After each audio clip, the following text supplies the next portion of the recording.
안녕하세요. 루멘입니다. 한국전력공사 상반기 청년 인턴 원서 접수가 드디어 시작이 됩니다. 이번에 900명 채용으로 3개월 동안 근무할 수 있으니까요.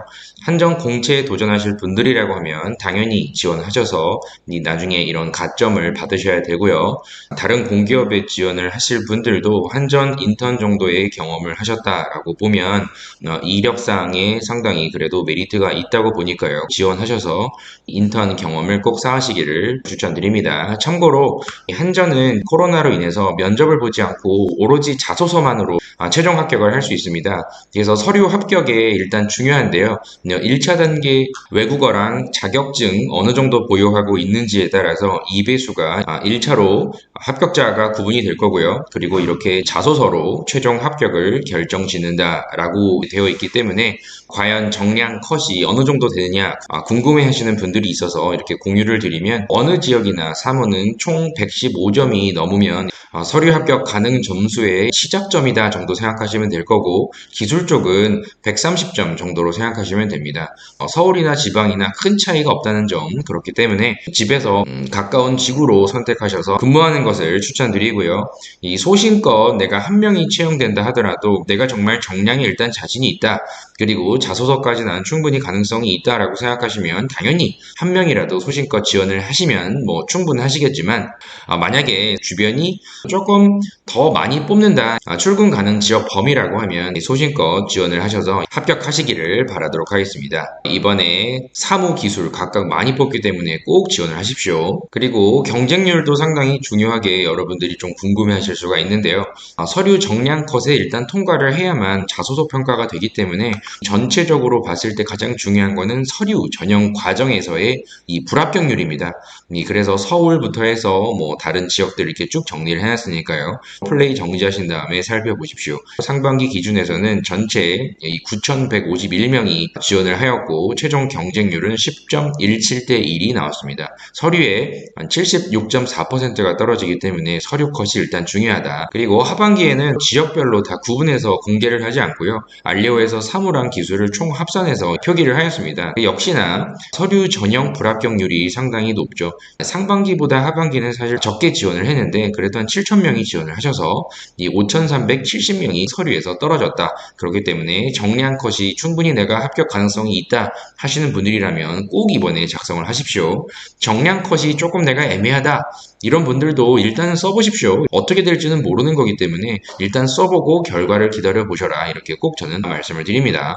기타 외국어 사항이랑요. 그리고 자격 가점이나 이런 점들은 블로그에도 이번 청년 인턴 공고문에도 다 나와 있기 때문에 참고를 하셔서 총 합산 점수가 과연 서류 합격을 할 수 있느냐 없느냐 꼭 체크를 해 보십시오. 그리고 중요한 것은 자소서가 될 겁니다. 일단 여러분들이 꼭 작성을 잘 하셔야 되는 거는 인턴에서 가장 중요한 건 지원 동기라고 제가 매번 말씀을 드리거든요.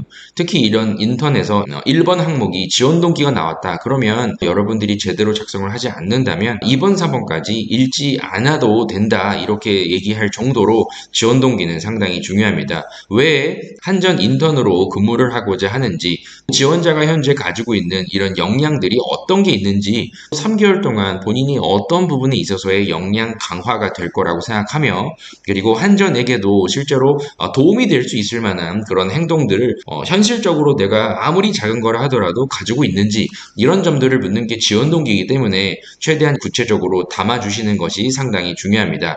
그래서 사무 전형 이렇게 직무 기술서에 있죠. 꼭 보셔서 이런 직무 수행 내용들이 여러 가지가 있는데 이와 관련된 보유하고 있는 지식과 기술과 이러한 태도들이 있기 때문에 한전 인턴이 하는 일들을 수월하게 업무 처리를 할 수 있다. 이런 부분을 자신 있게 얘기를 해 주십시오. 이 인턴은 주도적으로 일반 직원처럼 여러분들이 모든 걸 다 할 수는 없을 겁니다. 그렇기 때문에 직원분들이 하는 그런 역할들을 얼만큼 보조를 하고 그리고 번거로운 일들을 얼만큼 수월하게 도와줄 수 있는지 이런 관점에서 어떤 업무들을 내가 할 가능성이 높고 그리고 이런 업무들을 내가 맡았을 때 어떠한 나의 계획이 있고 실질적으로 도움을 줄 수 있다. 이런 점들을 기술직은 기술 기준으로 그리고 사무직은 사무 기준으로 명확하게 얘기를 해 주십시오. 그래서 기술서 부분을 좀 체크를 하셔서 꼭 여러분들만의 목표 설정을 명확하게 하셔라.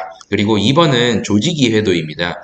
좀 어려울 수도 있는데 일단 중요한 거는 면접이 없죠. 그렇기 때문에 자소서로 잘 작성하면 끝입니다. 그래서 한전에서 지금 현재 가장 중점적으로 무엇을 해야 하는가 이런 점을 보았을 때 가장 기본은 전기 관련된 내용이겠죠. 그렇기 때문에 전기료 인상과 관련된 내용을 보시는 걸 추천드리고요. 그리고 주기적으로 전력 수급 기본 계획이라는 거를 항상 계획을 세우고 있습니다. 그래서 지금 현재는 9차까지 되어 있는데 여기엔 탄소 중립이라는 내용이 빠져 있습니다. 그래서 이런 무탄소, 청정에너지, 재생에너지에 대한 이런 점들을 조금 더 찾아보시고 이에 대한 이런 사업과 현안에 대한 나의 견해를 꼭 생각을 해 보십시오. 현실적으로 한전에서 추구하고자 하는 이런 방향과 이런 계획들에 있어서 나는 구체적으로 이런 견해를 갖고 있기 때문에 이런 점들을 꼭 내가 해보고 싶다. 기본적으로 전력 수급에 대한 부분은 꼭 아셔야 됩니다. 전력 수요, 공급, 품질 이런 점들이 매번 자료를 배포를 해드리고 있는데 이 전력 수급에 대한 기본 계획들이 어떤 식으로 개선이 되어야 되는지 그리고 9차 수립 방향이 무엇이고 앞으로의 전력 수요가 어떤 식으로 이 전망이 되기 때문에 전기료 인상과 그리고 동결된다는 점들에 있어서 이 국민들의 반응과 앞으로 우리 한전이 해야 되는 이런 방향성이 명확하게 어떻게 이루어져야 된다고 생각한다. 이런 점들을 쭉 보시고 여러분들이 참고를 하셔서 자소서에 꼭 썼으면 좋겠다 싶은 내용들을 추리십시오. 그리고 구체적으로 더 자세하게 얘기를 좀 하고 싶다고 하면은 이런 저탄소 그리고 이런 태양광 그리고 이런 점들이 있죠. 수소 경제 이런 점들을 현재 어떻게 진행되고 있는지를 별도로 구글링을 한번 해보십시오. 참고로 이번 한전 공채에서 탄소 중립에 대한 내용이 나왔기 때문에 이런 탄소 중립에 대한 부분은 꼭 여러분들이 관심을 갖고 우리나라가 에너지 강대 국가로서 어떤 식으로 해 나가야 되는지를 여러분들 꼭 생각을 해 보십시오. 그리고 3번입니다. 한전의 인턴으로 근무하면서 주변 사람들과 어떻게 어울릴 수가 있는지 그리고 업무를 어떤 식으로 하는지를 알 수 있는 장점과 단점입니다. 여러 번 제가 말씀을 많이 드렸는데 어떤 장점을 작성을 하셔도 전혀 상관이 없습니다.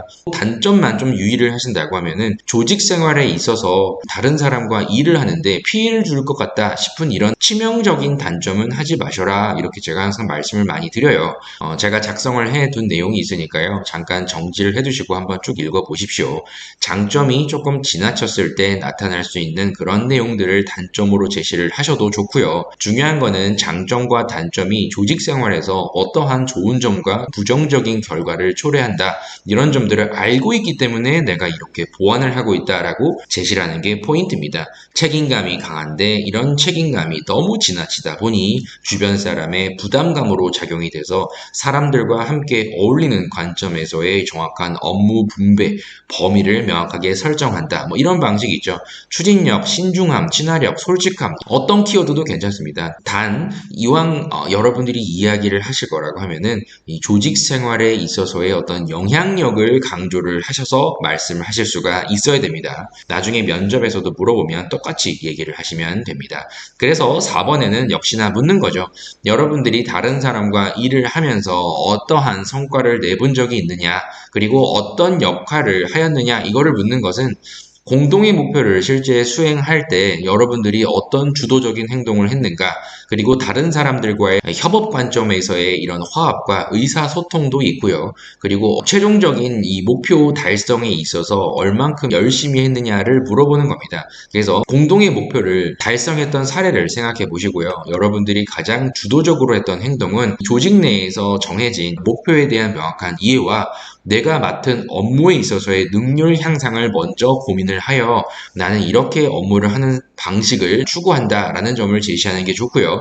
그 다음에 나의 업무 능률이 높아졌기 때문에 인력 분배라든지 이런 인력의 활용화까지도 생각할 수 있을 정도의 나는 넓은 시야를 보유하고 있는 사람이다를 제시하는 게 가장 좋습니다. 그래서 이런 나의 주도적인 행동으로 인하여 나온 결과물은 팀워크 향상, 시너지 발생, 조직력 강화 등등으로 조직에 긍정적인 영향을 끼쳐서 전체적인 목표 달성 과정에 있어서의 수월 탁월함을 나는 만들어낼 수 있는 인물이다 라는 점을 제시하면 됩니다. 크게 어렵지가 않은 거기 때문에 이번 1번, 2번, 3번, 4번에 대한 자소서는 빠르게 작성을 하셔서 제출을 하십시오. 그리고 한전은 자소서가 워낙 중요하기 때문에 첨삭이 필요하다라고 생각하시는 분들이 있다면, 기술직 분들은 워낙 글을 못 쓰시는 분들이 많이 있기 때문에 내가 가지고 있는 기술력과 지식과 경험과 이런 점들을 잘 버무려서 한전에 내가 왜 왔는지, 어떤 점을 내가 목표를 설정하여 짧은 3개월이라 하더라도 나는 이와 같은 부분을 꼭 맡아보고 싶다, 이런 점들을 제시할 수 있어야 됩니다. 이런 점만 명확히 제시를 할 수 있다면 충분히 조직 적합도 관점에서의 좋은 점수를 받을 수 있을 것이고, 소수 채용이라 하더라도 분명히 합격할 수 있습니다. 면접 없이도 이렇게 자소서만으로 합격할 수 있는 기회가 아마 올해가 마지막이지 않을까, 이렇게 생각을 해봅니다. 코로나가 종료가 된다면 다시 면접을 볼 것이고, 이제 이러한 과정은 아마도 큰 변수가 있지 않는 한 없을 거라고 예상되기 때문에 면접이 혹여 약하다 싶은 분들은 꼭 이번에 지원을 하셔서 최종 합격을 하십시오. 그럼 오늘 빠르게 한전 채용 공고와 경쟁률, 그리고 자소서 가이드까지 쭉 알아봤으니까요. 꼭 합격하셔서 한전 인턴 경험을 하셔서 꼭 좋은 스펙으로 나중에 공채 지원하실 때 활용하십시오. 그럼 다음 영상에서 뵙도록 하겠습니다. 감사합니다.